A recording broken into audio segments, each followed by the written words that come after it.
Hey guys, in this video I'm going to show you how to automate screenshots using a program called Hazel. Hazel will keep my screenshots organized, move it to the right place, and put it into the right dated folder to help keep my desktop clean.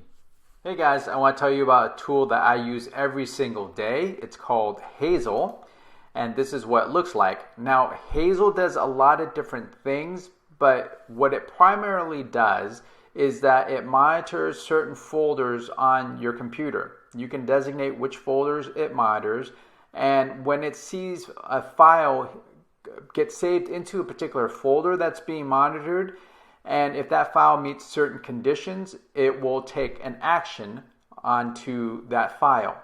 So one of the things I've set up Hazel to do is to monitor my desktop for screenshots. I take screenshots throughout the day. On an average day, I probably do like 5 or 10 screenshots.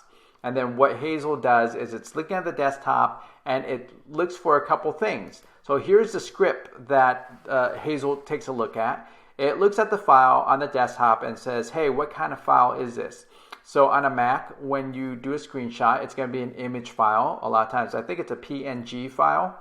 And then on a Mac, the file name always contains the word screenshot. So it looks for an image, and then it also looks for a file name that contains word screenshot.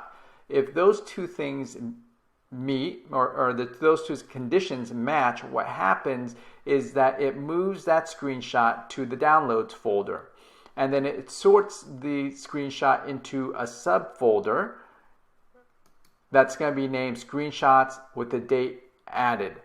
And if the folder doesn't have if the downloads folder doesn't have a screenshots folder, it's going to create it on the fly. So I'll give you an example here.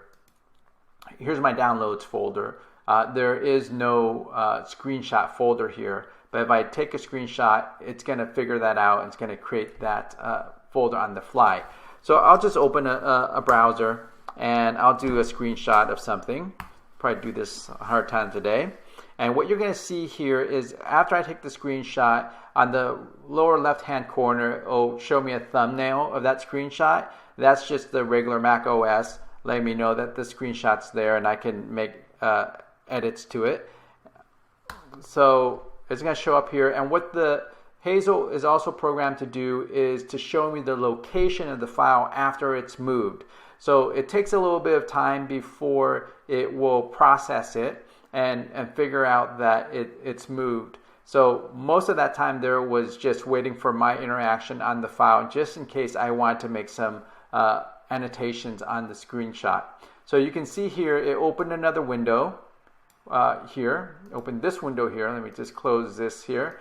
And it highlights the file that I just made through the screenshot. And what's nice about this is that it basically selects the file for me in case I need to drag and drop it onto an email or some kind of messaging app, which is probably the number one reason I do a screenshot is to send it off somewhere.